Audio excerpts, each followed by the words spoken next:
Bé, l'altre dia és cert que en un mitjà de comunicació, un periodista, davant de la seva pregunta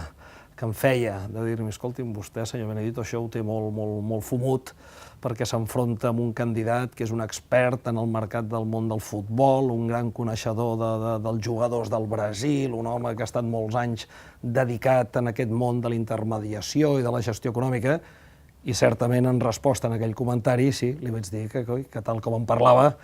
li vaig tenir que recordar que no escollíem un secretari tècnic en aquestes eleccions, que aquí el que escollíem era un president del Barça.